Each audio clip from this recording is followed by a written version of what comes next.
What's up, everybody? Welcome to episode 2 of KYP Podcast. Know your personnel, baby. For tonight's episode, our second episode, we have Speedy Claxton, Hofstra legend, NBA vet. We're talking basketball. We're talking strippers. And as always, I'm Icy. This is Rudy. We don't want to give away too much, but there's some serious Steven Jackson stories, some AI stories. Let's get right into it. We are extremely excited for the guest that we have on tonight. He's the two-time American East Player of the Year. He has his jersey retired in the Hofstra rafters. He's a number 20 pick in the NBA draft. We got a first rounder here tonight. And he won an NBA championship for the San Antonio Spurs. Speedy Claxton, thanks for joining us. No problem, man. Thanks for having me. That definitely deserves an applause. Hey, Speedy, since I could remember, man, I started playing basketball, I was 7, so maybe not that early, but since I can really remember, I've always known your name. Even before even watching you play, it's the name Speedy Claxton. Like, that shit always rings bells. Where did you get that nickname from? That's good to hear. That nickname came about when I was in the 8th grade. One of my former coaches, who wasn't my coach at the time, Artie Cox, gave it to me. I used to play against his team, pretty frequent. And I used to be killing them, going by him and all that type of stuff. So I used to see them a lot. And then they didn't know my name or anything. So they used to just refer to me as the Speedy Kid. So then I went to Crazy King's basketball camp, and a lot of those players was at the camp. So they saw me there, they just started calling me Speedy, and it kind of just stuck throughout the camp. And the rest is history. I didn't know your name was Craig until yesterday. Yeah, a lot of people don't. I don't feel bad. Most don't. See, I was assuming it might have been a family thing, so that makes sense though. Against the competition, you got the nickname. Now, I'm a girl dad. I peeped that you got 2 girls yourself. I got 3 girls, man. 3 girls. Oh yeah. Shit. So, what's the ages?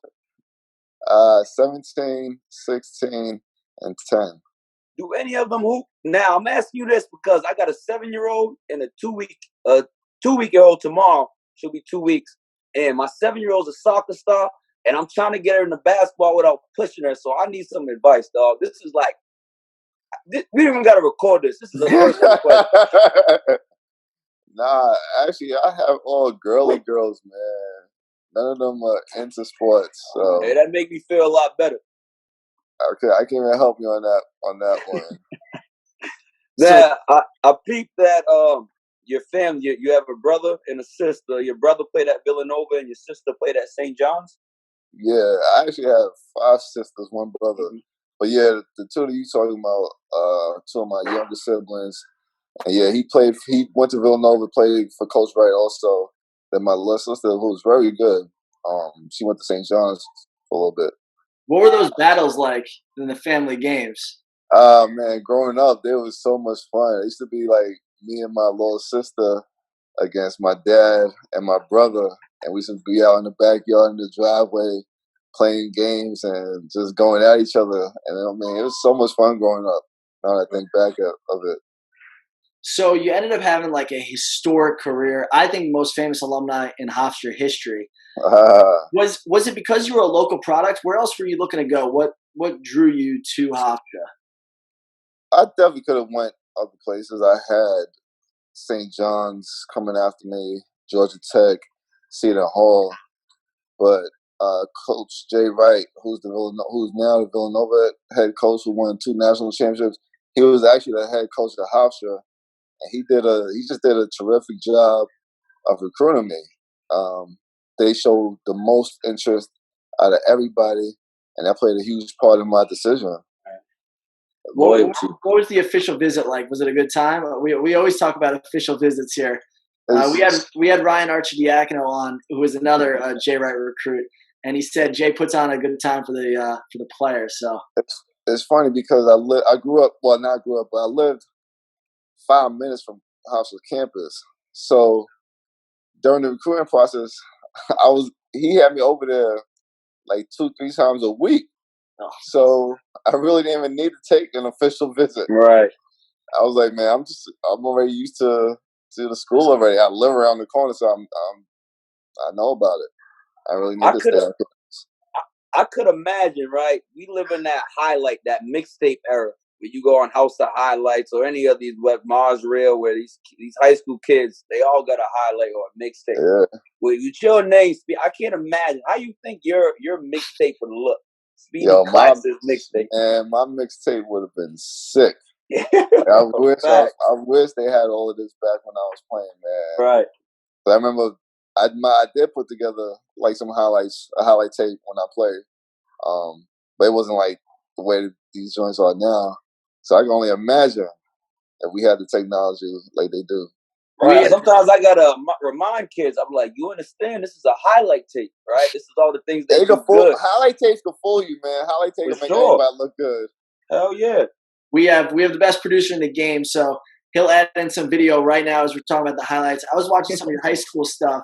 You were throwing it on people, like catching backdoor alley-oops. People don't realize that. People think of you, more defensive minded and stuff. You were throwing it on people in high school. Oh, no, yeah, I was a stupid athlete, man. Like I had a 40-inch vert. Like I remember, I probably still have one of the top 5 verts in the NBA combine. Combine, shit. Yeah, not a lot of people don't know I was a leaper, man. I was a high flyer. So, it makes sense, man. Catch oops, dunk on people, and it was always unexpected. Like, oh, I wasn't expecting that. Yo, so you brought up NBA Combine. So on a little more serious note, obviously the NBA boycotted today's games. Yeah. And I think that's what makes the NBA the best league in the world, leaders, man. They're leaders of the new school. They really are, bro. They really show every other sport what it is, and the other sports usually follow suit. Right. And it's just the fact that Adam Silver does a great job, man, and just letting them do that. So since we're talking about, he supports his players, man. He really right. do. And it doesn't make sense to me because the NFL, you even see like owners of NFL, they don't even speak up on like the Black Lives Matter issues ever. But NBA, it's like you got the coaches with the pack, owners speak out on it. They're giving money to the cause. It's crazy. Yeah, I mean, the NBA is way different than the NFL, man. I feel like the NBA is a real fraternity between the players, management, the owners. Like we usually move as one. That's valid. I think that's the biggest difference from the NBA from the NFL. And that's a great way to put it too, man. It's like there's a disconnect between the owners and management and the players. Like they have some real issues over there. Like it's crazy. Right. When we were talking, we're saying how these days there's mock drafts and there's a million different street agents in people's ears. When you were getting ready for the league and for the draft, what were you hearing about yourself? Where did you think you were going to get picked? And, who was kind of approaching? How early were the agents coming? That's the stuff that people don't know that happens with, big-time college players. Yeah. When I was in school and the mock drafts, I was always considered like a second-round pick. Yeah. And, just being a second-round pick for me from a mid-major, I was excited. I was right. Like, oh, man. I'm in the mock draft, like, yeah, it's cool. It's dope. Coach Wright and his staff, they did an excellent job of keeping the agents away while the season was going along. They really wanted me to focus on the task at hand. And then as soon as the season was over, though, like the next day, he had like 6 to 10 meetings set up already. Jay Wright, man. That's why he's one of the best in the business, man. Yeah, man. You look at the Villanova squads now, if you stay 3 years, you're getting drafted. Yeah, I mean, he got it rolling now. I mean, It's crazy. It's crazy to see where he started at and then to see where he's at now. Like, I'm like, this is crazy. Like, this dude is going to be in a basketball Hall of Fame. Right. And I'm a huge reason for that. Right. Exactly. Was he fly back in the day, too? Oh, yeah. Always. Jay Wright was always GQ, man. GQ. How is your relationship with him now? You guys still close? You tight talk? Yeah, I actually just spoke to him earlier today. But he's a great guy. Him and I will always be connected.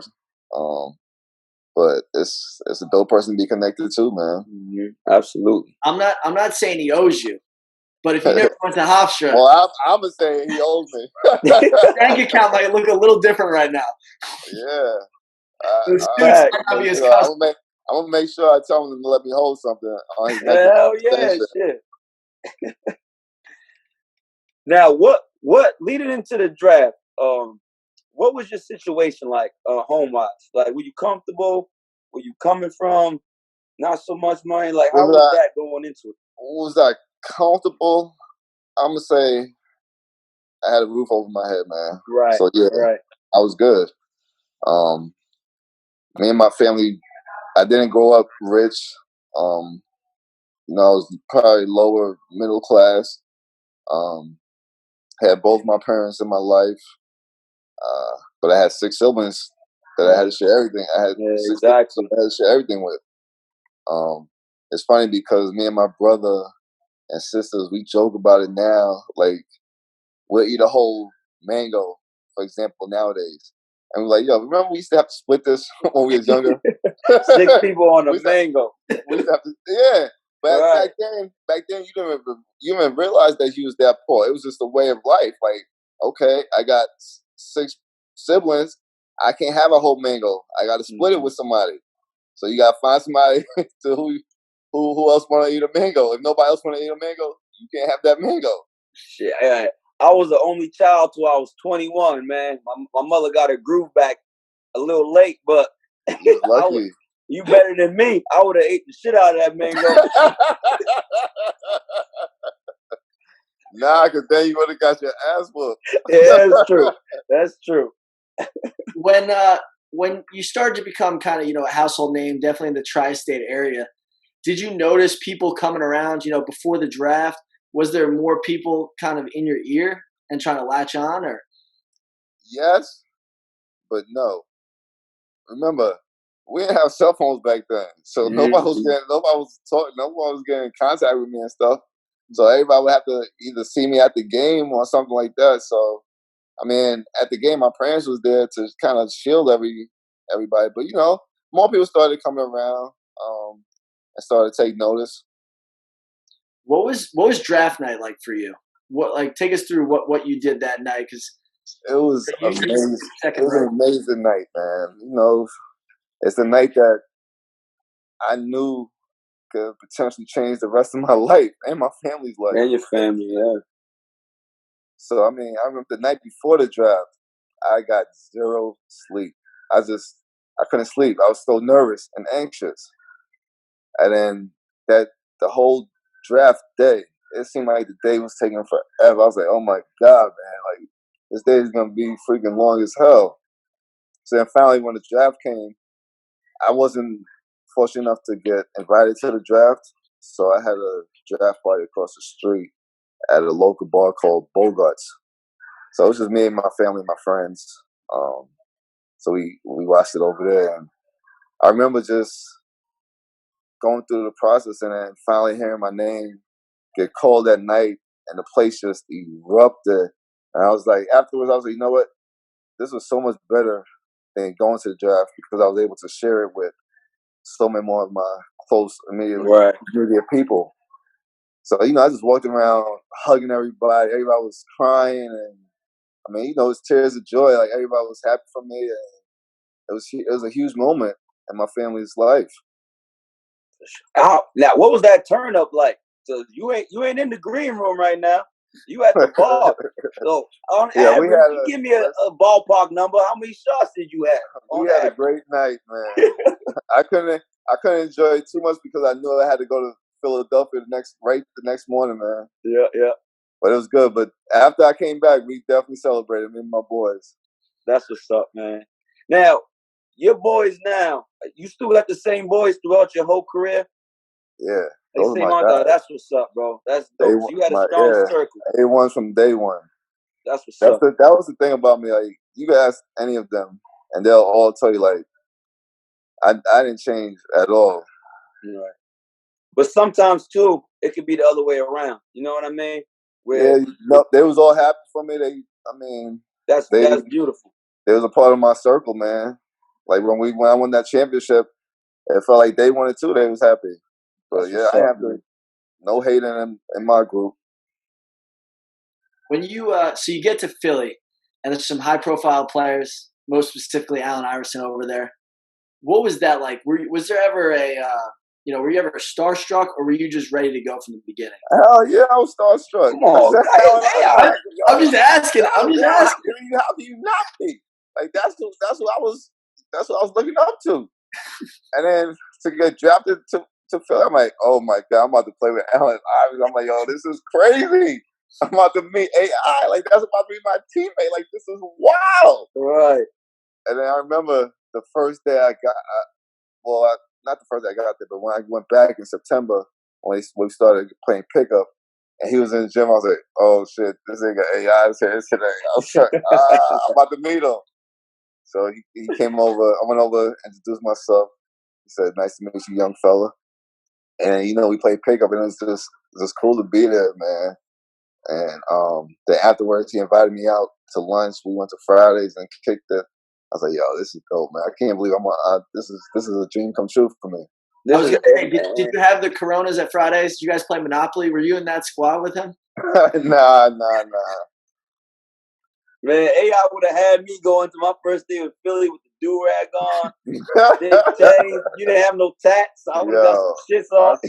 I tell you what, man. That Philadelphia era right there, man. They'll tell you, man. Like that was legendary. That was a legendary era in Philadelphia. What was his aura like? Even on the road when you're going out and stuff around Philly. Yo, people will be just starstruck in awe of him. And I used to be like, this is crazy, man. This dude can't walk around anywhere. Like he can't go anywhere without getting bum rushed and bombarded. And you know what? It gotta be dope it gotta be dope for that. It gotta be dope for him. Like, I mean, to have people just cry when they see you. Hell yeah. That's insane. That's an insane feeling that you have that much power over somebody like you that much. Like I couldn't imagine being him. Like I remember one time we was on the road, and it's crazy because it wasn't just in Philly; it was everywhere he went. He's a national treasure, man. Yeah, that's a cultural icon. Yeah, it was everywhere we went. He was like a rock star. I was like, this is wild. I used to get action just off the strength. But one time we was on the road. We was in Orlando. So me and Ronnie Buford, we was there for a couple of days. So me and Ronnie Buford was like, all right, we're going to go hit up Universal. So AI heard us talking. He was like, yo, I want to come. He was like, yo, I'm coming with y'all. I was like, coming with us to Universal Studios? I said, yo, you got security? He's like, nah. I was like, this ain't going to end well. That's what I'm saying. That my mom, this nigga's tripping. I'm like, he is wilding. I said, maybe he don't know who he is, but all right. So we go. So we going on rides. Nobody's really noticing him. We got like very minimum. We got like very very minimum security. Like the park rangers, the people who work there. So we're going around. Nobody's really paying attention to him, noticing him. One person noticed him. They said, "Yo, that's AI." You seen people head turns, looking, and then when they realized it was him, oh my God, they had to rush us out the park. It got crazy. I'm like, yo, this is insane, man. I'm like, yo, dude, you can't live a normal life like that's wild. Yeah. What was he thinking? Why did he think it was gonna go that way? I don't know. I don't know what that dude was thinking, man. I'm like, yo, you're a rock star, dude. You like up there with like Michael Jackson. Like that's crazy. Facts. Was there anything on the court that stood out about Iverson that like you still think about today? A specific move? It could have been practice, could have been a real game. Man, that damn crossover, man. You knew that. I mean, that was his patented move, and you just always knew that it was coming. I was like, that's one move that he will not get me on. He can get me on any other move, but when that left hand goes up, I am playing it for the crossover. But that AI crossover is mean, man. He's a legend. Legend. So when you got to Philly, your rookie year, you was injured that season, right? Yeah, I tore my ACL in like the first preseason game. So I sat out that whole year when we went to the championship. Right, so that's what I was speaking. How was that ride, man? I'm a Laker fan. So that first game, I was in 7th grade. That first game when AI torched us, step over Yeah. Tyronn Lue, I was sick. I was like, this motherfucker's gonna beat us. Yeah, it was crazy because, going from college and watching the NBA and the NBA finals to get to experience it live in person. Right. That's crazy. My first year. And then it's no pressure on me because I'm not playing, so I got a courtside seat to this shit. Hell yeah. It was crazy because I got to experience AI's best year of his career. And that was dope because that little dude, he put on a show that year. Like I said, Philly was insane that year, and it was because of him. Like, he was going crazy. They tell the stories about Kobe, R.I.P. Kobe, that he would come in the locker room and he'd say every time down the floor, like, it better touch my hand. What was AI like vocally? Was he telling people, or it was just known? Just give him the rock and get out of the way. Nah, he wasn't vocal like that. He actually respected his teammates a ton, and he really wouldn't get on you like that. But when it's time to give him the ball, you gotta give him the damn ball and let him do what he do. So he didn't have to tell us. We knew what time it was. Knew. Who was your vet when you were a rookie over there? My vets was E. Snow and Aaron McKee. They ever make you do anything crazy? My rookie duties were we had to unload the plane on road trips. We had to deliver the laundry in the morning for practice on the road. And the thing I hated most, we had to sing happy birthday to whoever birthday it was. What's Eric Snow? I had a chance. I met Eric Snow. He used to have the NBA summer leagues in Boston, and that's where I'm from. I don't know if you ever played in that. He used to have them at UMass Boston, and I had a chance to meet Eric Snow, and he seemed like a real solid dude. Like, he seemed like, I don't think there's a more, I don't want to say average, but more solid point guard than Eric Snow. Someone that just did everything kind of like this, and he seemed like he was the same type of person too. Yeah, E. Snow was the best, man. I mean, he was actually the very first teammate I spoke to. He called me the night of the draft and congratulated me, welcomed me. So I got nothing but the utmost respect for E. Snow. He showed me the ropes of the NBA, and I'm forever grateful for him. So we like to do this little thing called the lightning round, just in the middle of the interview. Just we're going to ask you certain questions about your career, and just the first thing that comes to mind, just blurt it out. Favorite city you played for? Philly. Favorite city on the road to play at? New York. That's where I'm from. Favorite coach you played for? Larry Brown. City with the best food? Los Angeles. Funniest teammate you ever had? Steven Jackson. We need some Steven Jackson stories later on, but not to out anybody, but biggest partier during your time in the league? Steven Jackson. AI or Steph? Oh man, Steph. Modern day NBA, who plays like you? Who are you watching that looks like you now? Sheesh. I'm gonna say Pat Beverly. Like that. And then last one, how many glasses of wine would you say you've had with Coach Pop? No, I don't like wine. Wine guy couldn't get you? Nah. And now we're on to San Antonio right now. So we got a ton of questions about that. What's different with Pop coach teams than any other coach?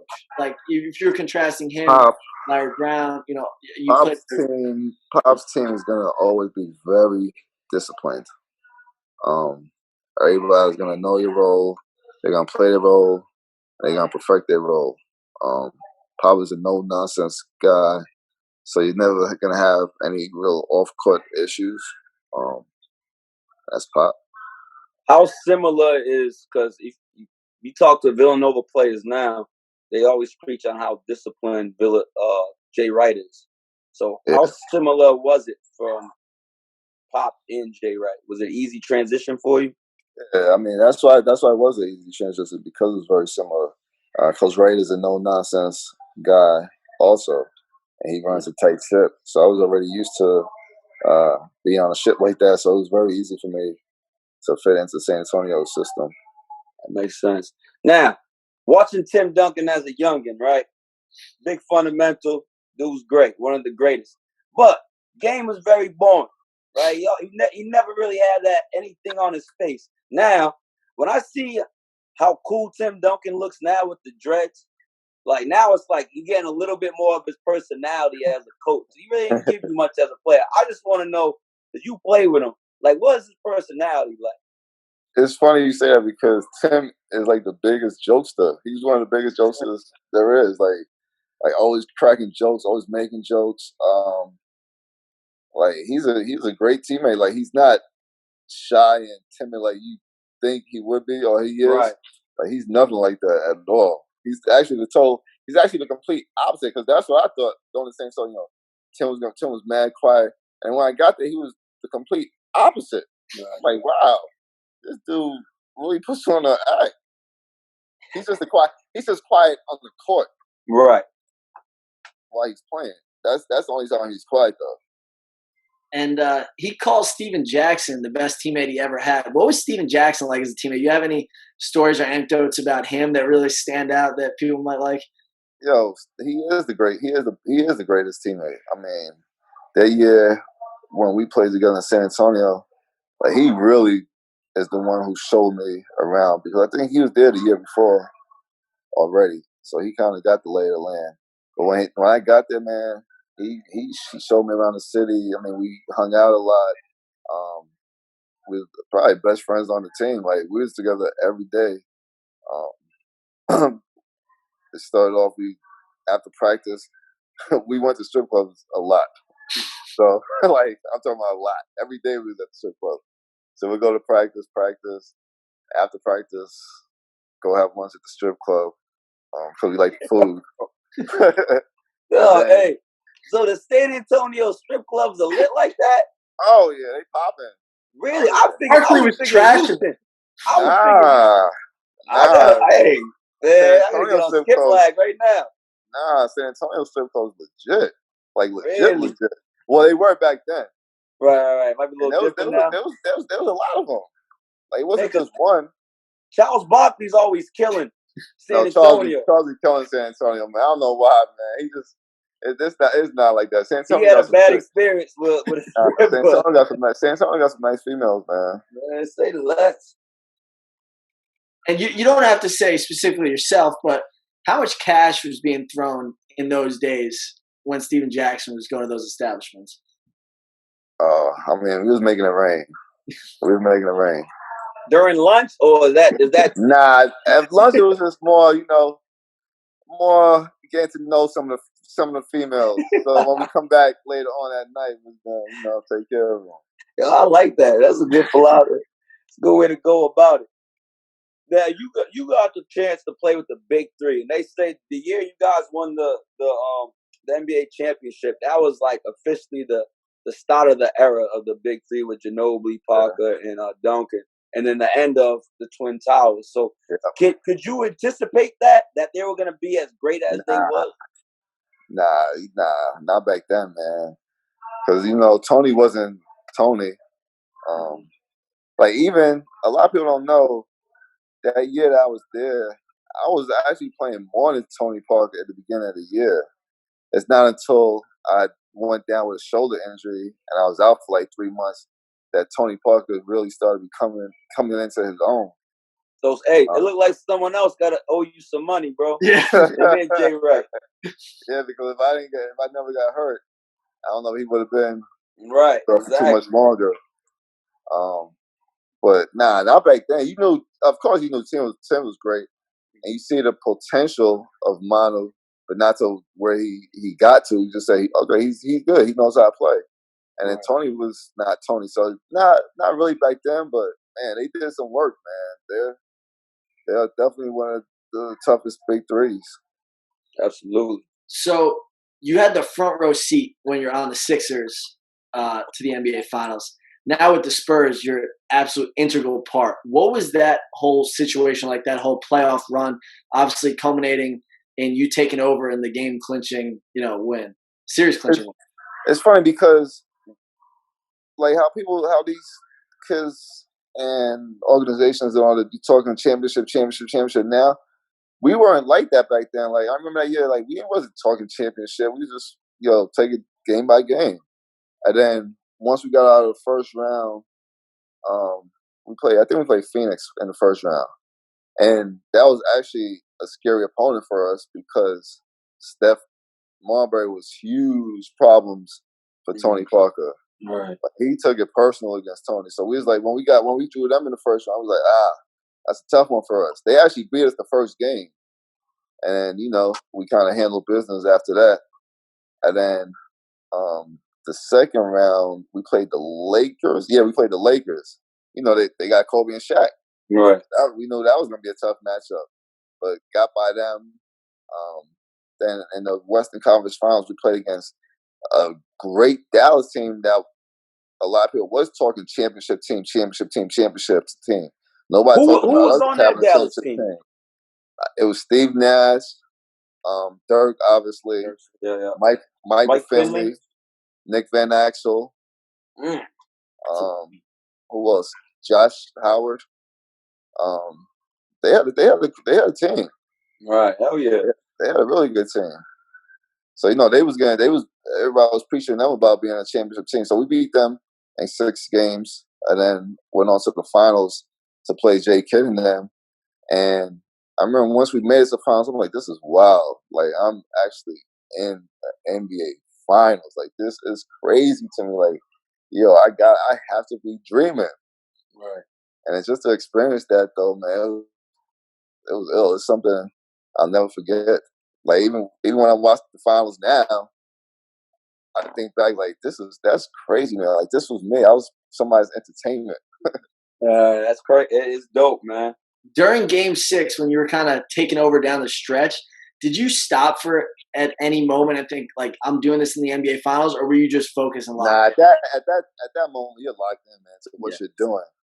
And then it's not until after the horn sounded and I was like, oh my God, like this is crazy. I'm looking around like I just won an NBA championship. This is crazy. Like this is wild. Like this you almost gotta smack yourself, huh? Yeah, like sure this is a dream. Like this is crazy. What's happening? We won a freaking NBA championship. Like this is crazy. You could feel it. I could feel the excitement that you have through the Zoom call. That's dope, man.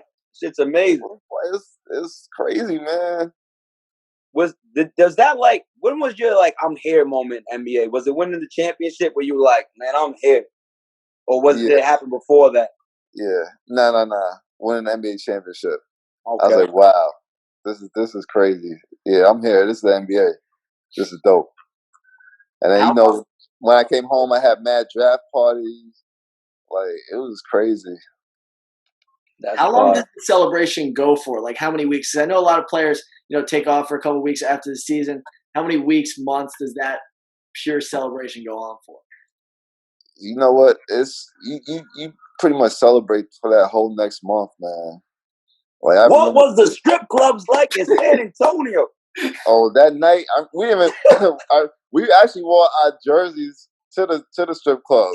Like we didn't take a shower, nothing. Like we were still taped up and everything. Jersey shorts, like we just got finished getting off the court. And we just had a ball, man. Like it felt like the whole of San Antonio was in there. Because they knew that's where we was going. Right. They really treated us like rock stars. They showed out. Hey, did Tim pull up? You don't got to answer that, but I'm just curious. Nah, man. Tim ain't pull up. It was the younger cast. Me, Steve Jackson, Malik, Tony. Dope. This is squad over there. So next you moved over to New Orleans.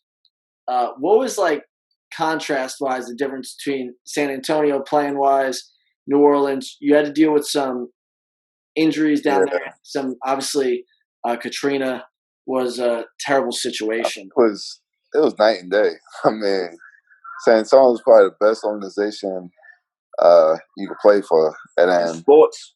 Yeah, when I was in New Orleans, that wasn't a good organization. But they was rebuilding, so it just wasn't a good situation. I remember we actually played against New Orleans a week early before I got traded there. And I remember walking outside, and I just didn't care for the city or anything. I was like, man, I would hate to play here. Then a week later, I got traded there. I was like, man, this is crazy. I absolutely hated my time in New Orleans. But then that next year, that next summer, right before we was about to go back for the season, it was going to be my contract year. And I was already kind of pissed off because I was going in my contract year, and New Orleans had just drafted Chris Paul. Yeah. So here I am in my contract year. Got to have a big year, and I got to compete for minutes with DP, an incoming stud, top pick. So there's a lot of politics being played that gets played in the NBA also. Mm-hmm. Where if it's a young team, they don't care about older guys. They want to develop their younger guys. So they knew CP was going to be a stud. So obviously they was going to give him the starting point guard spot, and I wanted to start because the year before that I was a full-time starter for Golden State and averaged 13 and 6. 13. So that's your career high average too. Yeah. So right? I wanted to, keep climbing on that. And but I wouldn't be able to do that from a backup role. So I'm like, when the draft happened, I actually told my agent to, get me traded. But he couldn't, nothing happened. He was like, yo, just go there and play the best you can, whatever minutes they give you. So I ended up doing that, and Byron Scott actually loved me, and me and Chris Paul actually played a lot together. And I remember that. I got runner-up to sixth man of the year that year. Lost to Mike Miller, which shouldn't have been. He shouldn't have even been eligible for it because he started a bunch of games. Yeah. So that's not right. So I should have won. I should have been sixth man of the year, but I had an unbelievable year with New Orleans. Even though we got relocated to Oklahoma City because of Hurricane Katrina, but it was one of my best years. So did that change your perception of New Orleans at all when you were playing, or you still were trying to get out of there? Nah, at that point I was there to do a job. Yeah.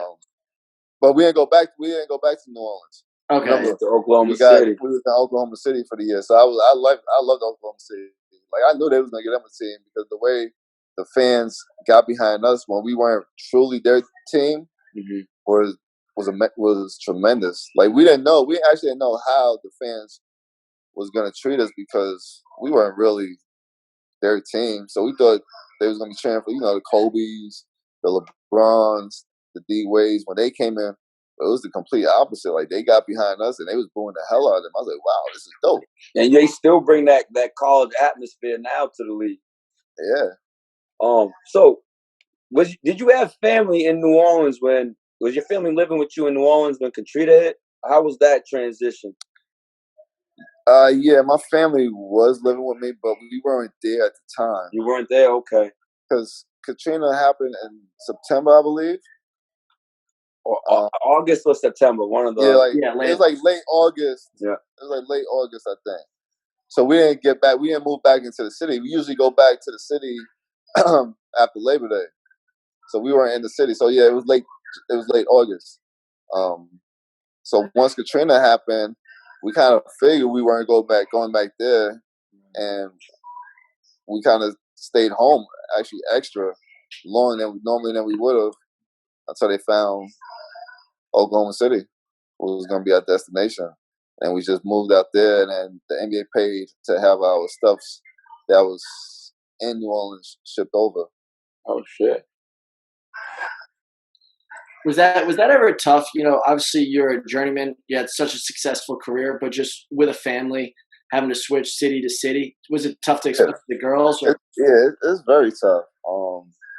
At that time, I only had my oldest daughter, so it was. I felt bad for her because she could never gain true friends. Yeah. because she was changing schools every year, basically. So it was hard on her. But I mean, that's the life that Right. she got. She have. How does she speak on it now at all? You ask her like, how'd you like doing it as a kid? We don't talk about it, but then I look back and I think back of my life, and I'm like, you know what? I was sharing a mango. I mean, I'm not friends. I'm not friends with anybody I went to elementary school with. Actually, one person I'm still cool with. So I'm like this. Those aren't gonna be her real friends in life anyway. Right. It doesn't even matter. That's a good ass point. Yeah, you got a nice, not to be in your pockets, but you got a nice contract in Atlanta. Yeah. For 4 years, man. Tell us about that, because you had a good season going into Atlanta the previous season. Yeah.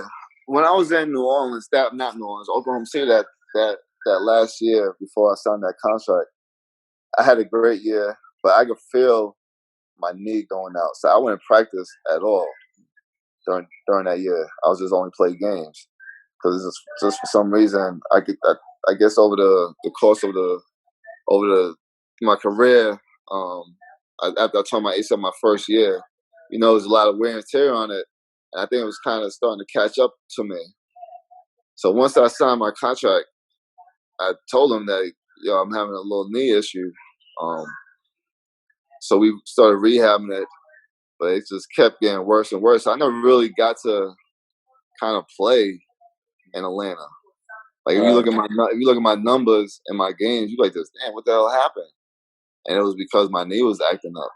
I mean, you played 71 games. A lot of people in the Philadelphia. I'm not Philadelphia. A lot of people in the Atlanta area and within the organization was upset with me. They talking about I'm stealing money and all that. I'm faking an injury, but it wasn't. I really wasn't. Like my knee is still messed up to this day. Dang. So it was kind of tough, man. It was tough on me and tough on the fans. Yeah. They hated me, and I feel them. I can't be mad at them. But then again, they don't know what you going through physically, and I mean, I can imagine that mentally too. That's draining, man. Yeah, it's tough. I remember I was actually in a rehab center one day, rehabbing, and there was a guy on the table next to me, and he started talking shit about me, not knowing that I was right next to him. Yeah. And then his therapist had to like give him that nudge, like, "Yo, shut the hell up." Right. And then he kind of realized that it was me, and he tried to apologize. But I was like, it's all good, man. Right. You had such a successful NBA career. Was it tough to decide, I want to move on to something else, that it's time to move on to, the next stage in life? I mean, it wasn't that tough because your body speaks to you. You just have to listen to it. Yeah. My body told me that it was time, so I kind of knew it. So I got into the scouting department for Golden State Warriors. Actually helped build their first championship team. Did that for 3 years, and then been at Hofstra ever since. You're being humble. Wait, Rudy, I gotta speak for him. He's being humble right now. He was scouting Steph, Clay, Draymond. Yo, that's one of the best. He said that shit so nonchalantly. I got upset a little bit. Like what? Because we didn't even tap into Golden State. Yeah.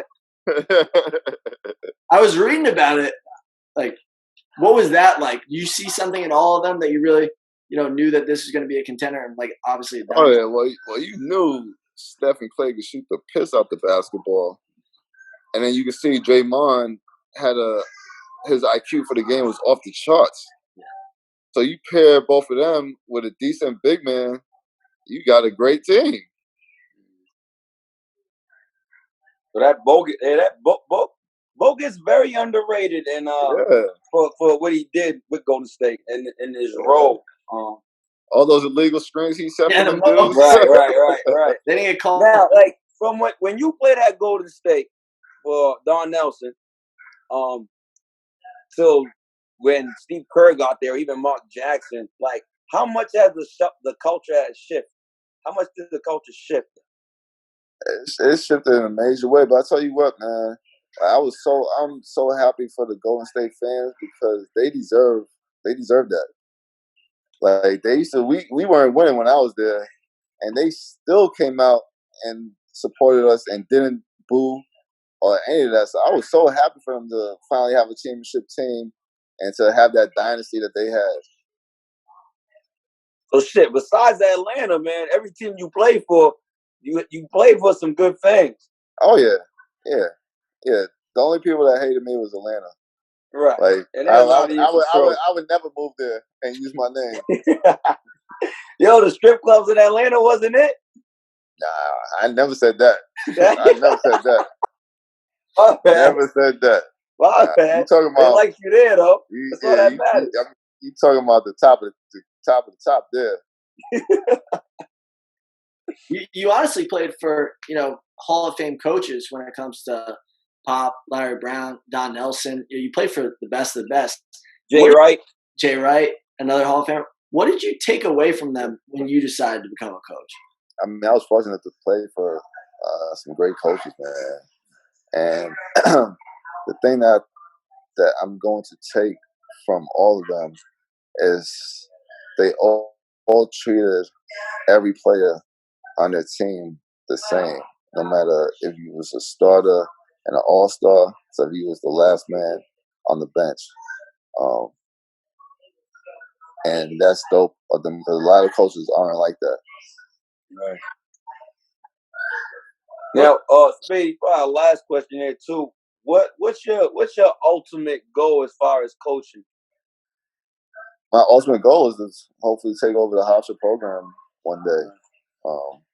That was my 20-year plan when I signed to go to Hofstra. Like that was always my plan to one day come back and take over. Actually, too, I lied. That isn't the last question because point guard or point guard. I coached in college. I coached in high school too. Did you always know, like, at some point, even when you were young? I remember being in high school and thinking, like, I want to coach here. I'm going to be a coach one day. Like, it's always been instilled with us. Because they say a lot of the times, too, like, I see a big man coach, and I always be like, big guys, it's different for them. Point guards, we always are the floor generals, the coach on the floor, so it's an easier transition. Definitely. We're a coach on the floor from the point guard position. We usually have to manage the game while we're out there, and it's kind of the same way as being a coach. So I think that's why a lot of point guards make great coaches because they're already used to managing the game. Right. And understanding the different personalities between different players on the team. That's huge. I think I speak for Rudy and I that next conference tournament, the CAA, Rudy and I might have to make an appearance for Hofstra in case you guys win the championship. There's too much talk about partying for us to sit the next year. Definitely, man. Shit. Definitely come out. We'll show you a good time. Absolutely, man. We appreciate you, man. Hey, before you go, you drop any names for those? You got my fan, those San Antonio strip clubs. I need the only one I know is All Stars. All Stars, say less. All Stars. We jot that down real quick. Speedy, you're a legend. We appreciate you coming on. We wish you nothing but the best. And we'll be there in attendance, for your first game when you're the Hofstra head coach. We'll be there. No problem, man. Thanks for having me, y'all. Thank you, Speedy. Wow.